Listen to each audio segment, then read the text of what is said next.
Hi there, Renat. Nice to see that you've written us another set of essays. Great work. Let's see what you did in this particular set, okay? This is the one about food miles. So, is it better for the environment and economy if we eat only local food, okay? So, a lot of information to cover here. Let's see what you did. Experts throughout both the developing and developed world have debated whether a worldwide food delivery... Okay, let's see this a little bit. You don't mean a worldwide food delivery. It's not the right term. I think you're just talking about in general transportation of food worldwide. It's kind of different. And you're also missing a verb here. So let's try the sentence one more time, all right? Experts throughout both the developing and developed world have debated whether worldwide food transportation is a positive or a negative trend. Some believe that it has a detrimental impact on the environment and local economy. Personally, I strongly disagree. I really believe that you need a linker here that shows contrast because you disagree. So it's like on the one hand this, but on the other hand this. So to show that contrast, you need to have some sort of a linker, like however. This essay will discuss both sides using examples from the United Nations and research to demonstrate points and prove arguments. Okay, so you're in favor of food traveling. Let's see what you said. On the one hand, there is ample evidence that foreign food consumption has a negative effect. The central reason behind this is twofold. Firstly, it significantly contributes to air pollution and the greenhouse, one word, no capitals, effect. It is largely because of gas emission. For instance, recent research shows that one plane gives off as much gases. No, let's try it again. Recent research shows that one plane delivering bananas from Brazil to the UK gives off as much gases as 30 vehicles for circumnavigation of the globe. Okay. Secondly, local farmers suffer from the consumer's number reduction, what they believe negatively affects. Okay, this part was okay, but then this is a little problematic because you have no support for it, and you just kind of, you present this idea and you just leave it there. You have to support it, and then you have to wrap everything up. So, let's see. Local farmers suffer from consumers. That's awkward too. Secondly, local farmers suffer from the reduction in the number of their consumers, and this in turn negatively affects the local economy. For example, when gosh, let me think of a good example. When England began importing, I don't know, potatoes from Poland, the potato production cost by farmers in England fell by 40% or something along those lines. I think you understand my point. But you do have to say something that will back this up and will support what you're claiming here. And then, of course, it's important to, summarize everything all together. Okay? Okay. On the other hand, although there is a case for internal farming enriching local society, the impact of food imports, cannot be overstated. This is due to the fact that we are living in the era of globalization where worldwide food shipping plays a key role in local market prices regulation. For example, an extensive study by the United Nations indicates that an average commodity cost in developed countries has decreased 30%, since food imports have become widespread. Therefore, it is undeniable that lower prices lead to an increase in consumer satisfaction levels. Okay, obviously there's some problems with the grammar here. I had to correct quite a few things. Let's take a look at this. From the arguments and examples given, I firmly believe that foreign food delivery is much more advantageous for locals it is predicted that food shipping will increasingly grow in importance in the future. All right, let's take a look at this again. Okay, what I want to do is just go over your ideas and the development of your paragraphs. So you said that you were going to discuss both sides, even though you are in favor of food traveling, okay? So you disagree with this argument. And here's what you said.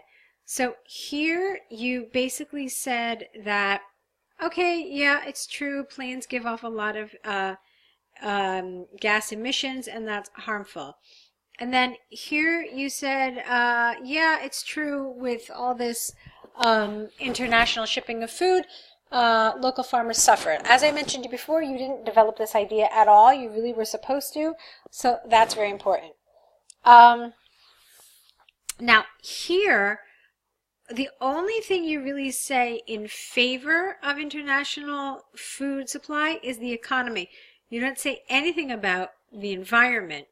And for me, that was very important. Since you decided to argue in favor of this, you really should have said why you disagree with this, also in terms of the environment. Okay, not just the economy. So essentially what you have is a partially developed essay. You didn't talk about the economy here, and here you really didn't talk about the environment. Apart from those issues, there were, as I said, grammar things happening that were awkward and made the essay not difficult to read, but it certainly didn't flow very easily. Okay, so it's kind of in the middle there. It just had some areas of awkwardness that I'd like you to improve. Let's take a look at the University of Albion letter. Dear Sir or Madam, I am writing to explain the reason for my absence from the mathematics S exam, which took place last week. I am a student of the engineering of, I don't know, I just automatically said of, the engineering faculty, and my student number is this. All right, well, what's your name? What's your name and what's your case number? Don't forget that you have to talk about those too. No. On 27 November, you can get rid of the of. I was playing football for our university in the 2018 Student Championship. This day was rainy and I caught a severe cold. I also realized that my medical insurance had expired before it happened. Unfortunately, it was not affordable for me to renew the policy or to have professional medical treatment. Get rid of the A. Due to these facts, only few witnesses can prove my illness. They are other students who live with me in the dormitory. Okay, you caught a severe cold. All right. All things considered, I would be grateful if you could let me pass this exam with another group. I would also like to apologize for any inconvenience I have caused you. I look forward to hearing from you. Yours faithfully. Okay. So,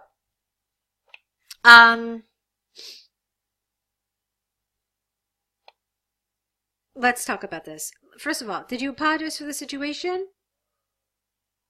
Yeah, you did. You apologized here. However, you apologized with the wrong word form. It's, I would like to apologize, S-E. For me, that's not enough. It was just one little statement of apology. You should have apologized in the beginning. You should have apologized in the end. So did you apologize? Yeah, but not really enough. Okay? Then, did you identify yourself? No, you didn't. You gave me your student number, but the only place you really mentioned your name was in your sign-off, okay? And you also didn't mention your case number. So this, again, is a bullet that is not fully developed. And that's going to cost you in terms of task achievement. Did you give an explanation and any possible evidence? Yeah, but really all you said was that you caught a cold, so you didn't explain why you couldn't go to the exam. So if I were an examinations committee, I would say, yeah, so you had a cold. Big deal. You could have shown up to the exam. So I think that you probably should have come up with something that would have made more sense in terms of why you couldn't attend the exam. Okay, maybe you had an operation, maybe you broke your leg playing football, something like that, okay? Because you have to understand, I want you to get into the mind of an examiner. An examiner is going to think, okay, so this person supposedly got a cold. Did he really want us to think that he caught a cold and that's why he couldn't go to the exam? Or is it a problem with accessing the appropriate language to say something that is more believable? Do you see what an examiner is going to think about here? So that's what's happening. So this is why I want to explain that even though we say that IELTS is not an idea exam, they're not checking your ideas, there is a way that examiners look at these things to, while on the one hand they're not testing your ideas, they're asking themselves, okay, is it a problem with the language and being unable to express something more flexibly and more adequately? I really hope that made sense. Okay, now let's talk about the other area where you didn't really cover the bullets. Take a look at this. Possible resolutions. It doesn't say resolution, it says resolutions plural. How many did you come up with? Just one. You said, let me pass this exam with another group. So that's not enough. When they say resolutions, they're expecting you to give other suggestions here, other ways for this problem to be solved, okay? So again, you have another bullet that is not fully covered. All of this is really going to cost you in task achievement, okay?